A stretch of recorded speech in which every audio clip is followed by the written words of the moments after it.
Yo, salut la team, j'espère que vous allez bien. Alors, vous m'excuserez, je suis un petit peu malade et comme vous pouvez le voir, je souffre beaucoup. J'ai dû mettre mes attelles, j'ai une bonne crise de neuropathie. Aujourd'hui, on se retrouve pour une vidéo très importante. Je vais vous parler d'une de mes probables maladies, le diabète. Donc voilà, j'ai imprimé un texte qui vient de la Fédération française des diabétiques, donc c'est un truc sérieux. Je vais le lire et en même temps, je vais commenter avec ma propre histoire. Voilà, c'est parti. Le diabète. Alors, première partie. Qu'est-ce que le diabète? Le diabète est un trouble de l'assimilation, de l'utilisation et du stockage du sucre ou du glucose apporté par l'alimentation. Cela se traduit par un taux de glucose dans le sang, ou alors appelé la glycémie, élevé, on parle alors d'hyperglycémie. Les aliments sont composés de lipides, donc tout ce qui est lipides, c'est les graisses, de protéines animales et végétales, c'est la viande, le poisson, les œufs, etc. Les glucides, donc le sucre et les féculents, sucre rapide comme les bonbons et les féculents comme les pâtes par exemple. Ce sont eux qui fournissent l'essentiel de l'énergie dont a besoin le corps pour fonctionner, passent dans l'intestin pour rejoindre la circulation sanguine. Donc une fois que tout a été digéré, ça rejoint la circulation sanguine. Quand on mange, le taux de sucre dans le sang augmente. Les glucides sont alors transformés essentiellement en glucose. Le pancréas détecte l'augmentation de la glycémie. Les cellules bêta du pancréas, regroupées en amas appelés ilotes de Langerhans, sécrètent de l'insuline. J'essaierai de vous mettre une photo.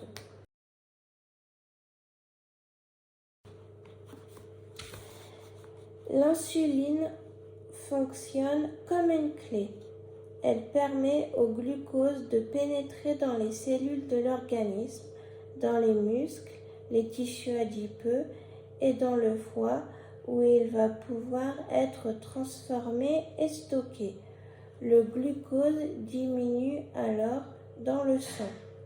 Une autre hormone inverse de l'insuline, le glucagon, permet de libérer le glucose stocké dans le foie en dehors des repas, lors d'une baisse énergétique ou une baisse de glycémie. C'est l'équilibre de ces hormones qui permet de maintenir la glycémie stable dans le corps et en cas de diabète, ce système de régulation ne fonctionne pas ou mal.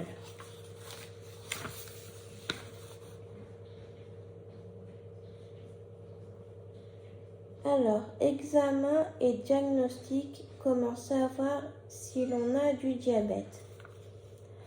Un dosage de la glycémie est pratiqué en laboratoire d'analyse médicale. Un diabète est avéré lorsque la glycémie à jeun est égale à supérieure à 1,26 g par litre à 2 reprises ou égale et ou supérieur à 2 grammes par litre à n'importe quel moment de la journée. Donc moi, par exemple, j'allume mon petit appareil. Bon, ça, on va pas en parler. Je pense pas que ce soit dans... Hop, je vous montre. Je vais vous montrer quoi?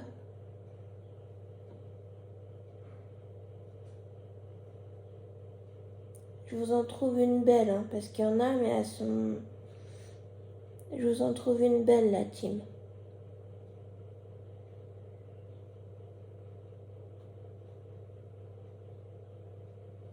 Par exemple, là, le 2 juin, à 22h30, j'étais à 204.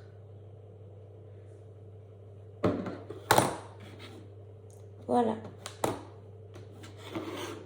Et par exemple, ce matin, à 11h, j'étais à 199, donc 2. Hein.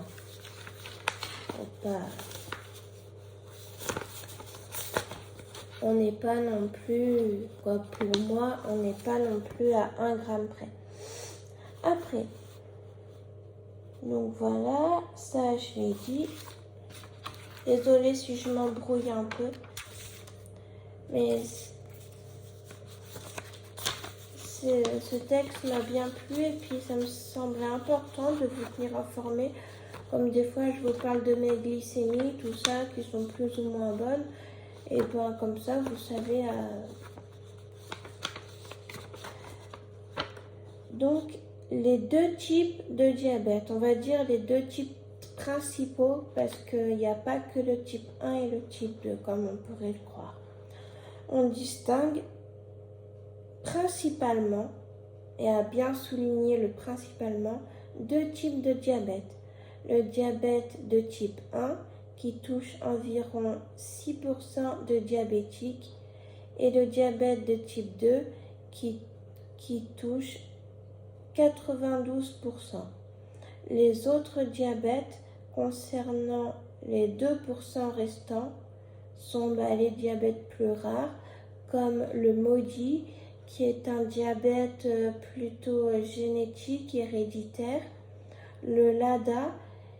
Alors ça, c'est pas dans la feuille, hein, mais c'est moi qui le sais. Le LADA, qui est un sous-type du type 1. En fait, le LADA est considéré comme un diabète de type 1, mais il se développe beaucoup plus lentement que le type 1. Donc c'est peut-être celui-là que mon médecin désolé, je perds mes mots, me suspecte. Ou alors, et ce qui me suspecte aussi, diabète secondaire à certaines maladies ou prise de médicaments. Comme quoi, il peut y avoir plein de causes.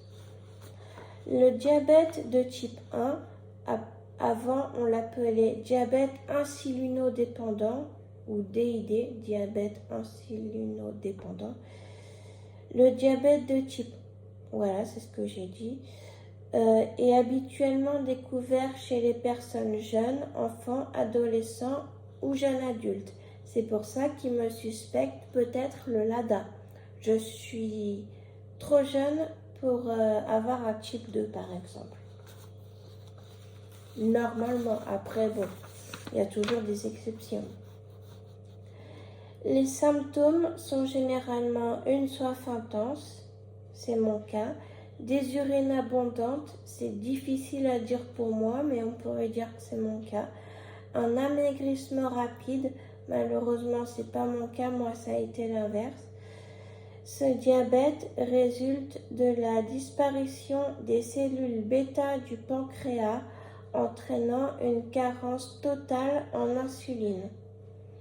Et la différence avec le diabète LADA, c'est que les cellules bêta du pancréas meurent beaucoup moins vite que le diabète de type 1.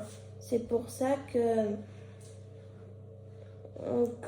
voilà, qu'il est beaucoup plus lent. Parce que honnêtement, entre nous, si j'avais un diabète de type 1 pur, je serais sûrement plus là ou à l'hôpital ou dans le coma. Voilà. L'organisme ne reconnaît plus ces cellules bêta et les détruit. Les cellules bêta sont détruites par des anticorps et des cellules de l'immunité, les lymphocytes fabriqués par l'organisme. On dit que le diabète de type 1 est une maladie auto-immune. Auto-immune parce que le corps s'attaque à ses propres cellules.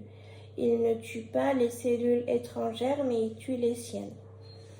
Le glucose, ne pouvant entrer dans les cellules, retourne dans le sang. Le taux de glucose dans le sang s'élève alors. Donc on se retrouve en hyperglycémie. La cause du diabète de type 1. On ignore pourquoi cette destruction des ilotes du Langerhans, j'aurais toujours du mal à le dire, se produit. Pourquoi chez certaines personnes et pas chez les autres, il existe une prédisposition génétique familiale quand on a les parents ou les grands-parents, bon, on a plus de risques, mais les autres causes sont mal connues. L'environnement aurait également un rôle. Il y a aussi, moi je connais une petite fille qui a ce type de diabète à cause d'un choc émotionnel. On peut aussi l'avoir à cause après une grosse infection, par exemple, qui a déréglé le système immunitaire. Voilà, c'est pour ça que j'ai dit je compléterai un peu avec les connaissances autres que le traitement du diabète de type 1. Le corps ne fabrique plus du tout d'insuline. L'unique traitement actuel est donc l'apport d'insuline, soit sous forme d'injection, injection d'insuline avec une seringue ou un stylo, dans la circulation sanguine. Le taux de glucose dans le sang n'est pas régulé par l'insuline.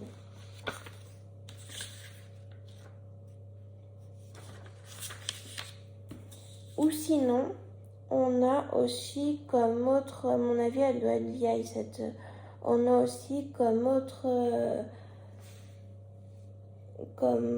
forme pour apporter l'insuline, ce qu'on appelle une pompe à insuline. Ça, c'est encore un peu plus. Je ne saurais pas vraiment comment l'expliquer parce que je ne connais pas trop. Mais en gros, vous rentrez votre taux de glucides dans la pompe, ce qui s'appelle, je crois, un bolus. Le taux de glucides que vous allez manger dans la pompe, et comme ça, il vous envoie l'insuline et vous l'avez normalement, quoi.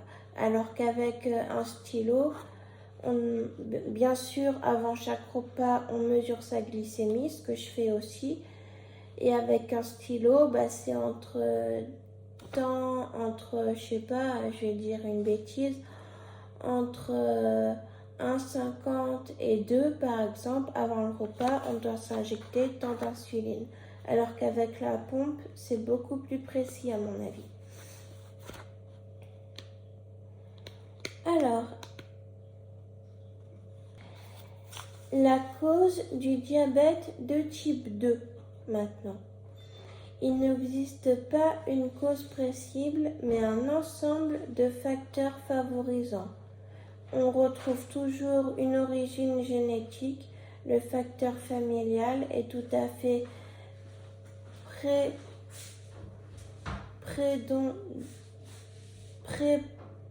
prépondérant, désolé, j'ai vraiment du mal. Des antécédents de diabète de même type sont souvent présents dans la famille. Une alimentation déséquilibrée, manque manque d'activité physique et surpoids. C'est pour ça que ce que j'aime pas trop, c'est qu'on l'appelle le diabète de malbouffe. Alors que y a des gens qui l'ont et qui n'ont pas du tout de malbouffe. Ça peut être des personnes comme moi, par exemple, qui ne peuvent pas faire d'activité physique, qui se retrouvent en surpoids et qui développent ce genre de diabète. Voilà, donc l'appeler le diabète de malbouffe, non, ça moi je suis pas trop d'accord. Quel est le traitement du diabète de type 2? Il est traité dans un premier temps de manière hygiéno-diététique. C'est-à-dire, c'est ce que je fais en ce moment, moi, en attendant mon rendez-vous. Même si ça m'aide un peu, même si ça ne suffit pas. Puis, on a rapidement recours à des traitements antidiabétiques, oraux et ou injectables, dont l'efficacité n'est optimale que s'ils sont associés à une alimentation équilibrée et une activité physique régulière. Ils me font bien rire, une activité physique régulière. Malheureusement, c'est pas tout le monde qui peut en faire ça, faut bien le retenir. Moi, je suis incapable de faire du sport, hein. Je peux pas faire un seul pas, donc même tenir debout. Donc faire une activité physique régulière, malheureusement, ça va être un petit peu compliqué.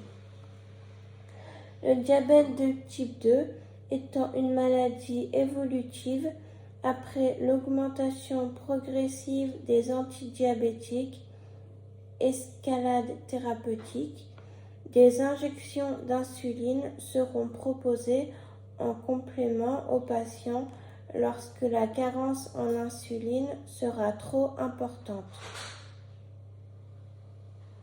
Donc en gros, dans le diabète de type 2, le pancréas il continue à sécréter la cellule bêta, mais sauf que le corps devient résistant à l'insuline et donc il ne peut pas atteindre ses cibles. Mais le pancréas continue bien à travailler, sauf qu'à force, il produit trop d'insuline, comme il voit que ça ne marche pas quelque part. Il produit trop d'insuline, il se fatigue, et c'est là que petit à petit, les cellules, elles meurent. Et le diabète LADA, en fait, il est un petit peu entre les deux. Mais sauf qu'il est considéré comme un type 1 puisqu'il y a une part d'auto-immunité. Voilà. Les complications du diabète. Le but du traitement dans les deux types de diabète, ils disent tous les types de diabète, est de normaliser la glycémie. Les hyperglycémies répétées et prolongées entraînent à long terme des nerfs et des vaisseaux sanguins une altération des nerfs et des vaisseaux sanguins présents dans tout le corps. Ce sont les complications du diabète qui peuvent se traduire par une cécité, une atteinte des pieds pouvant conduire jusqu'à l'amputation. C'est pour ça que quand un diabétique, quand il est blessé au pied, faut bien faire attention, bien suivre ça de près parce que on peut ne pas sentir. Bon, moi, je suis pas à ce stade-là. Je parle plus pour les personnes qui ont un vieux diabète. Ils peuvent ne pas sentir et qu'une mini égratignure, se transforme en grosse infection qui mène à l'amputation.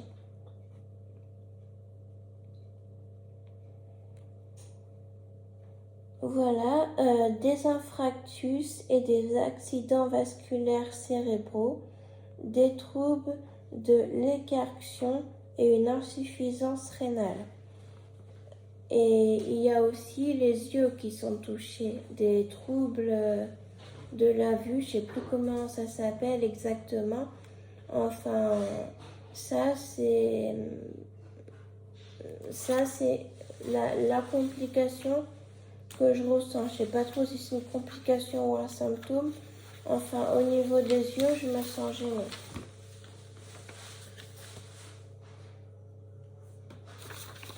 Les deux principaux types de diabète sont des maladies différentes, mais caractérisées par un excès de sucre dans le sang et doivent être prises au sérieux et traitées efficacement. Il n'y a pas de petit diabète ou de diabète plus grave que d'autres. Tous les diabètes doivent être traités et voilà, je ne peux pas m'expliquer. Il n'y a pas de diabète moins grave ou plus grave que d'autres. Le diabète est une maladie grave. Point barre. Malgré la recherche médicale qui avance tous les jours, le diabète reste une maladie qui se soigne très bien, mais qui ne se guérit pas. Il faut donc toute sa vie se surveiller, garder de bonnes habitudes alimentaires, pratiquer une activité physique, je rajoute entre parenthèses si on peut, et prendre régulièrement son traitement. Un diabétique peut donc être un malade en bonne santé. Voilà. C'est pas parce qu'on est diabétique que, oui, il va y avoir des moments difficiles, mais après, une fois que la chose est stabilisée, on peut vivre normalement ou presque. C'est comme l'épilepsie, comme pour l'asthme. Voilà, c'est pareil. Bon, j'espère que cette vidéo vous aura un peu éclairci. Et puis, promis, les vidéos plus marrantes arrivent bientôt. Le lit des Reborn aussi. Mais voilà, je tenais à vous informer sur cette maladie parce que c'est aussi le but de la chaîne. Faut pas oublier que la chaîne, elle est en lien quelque part avec l'association. Et donc, c'est normal aussi que je parle de maladies de temps en temps. Et je voulais faire celle-là parce que l'association a un projet avec celle-là. C'est-à-dire que moi, mon freestyle... Tiens Nathalie, est-ce qu'on peut montrer mon petit... Moi, voilà, vous voyez, j'ai mon capteur là. Mon petit capteur qui sert à prendre les glycémies avec ça, que je vous ai montré tout à l'heure. Ça évite de se piquer le doigt. Et donc ça, malheureusement, comme je ne suis pas officiellement déclarée, c'est pas remboursé pour moi. Donc ce qu'il faudrait, ce qu'on cherche en fait, c'est la récolte de fonds pour pouvoir m'en payer jusqu'au mois de février pour être tranquille. Voilà, la team. Donc n'hésitez pas à aller voir ma page, la page de l'association sur Facebook. Et puis voilà, j'espère que cette vidéo vous aura plu et surtout que vous aurez appris des choses. Si vous avez des questions, n'hésitez pas. Sur ce, je vous dis ciao, à bientôt. Et n'oubliez pas de liker, commenter, partager, vous abonner pour plus de vidéos.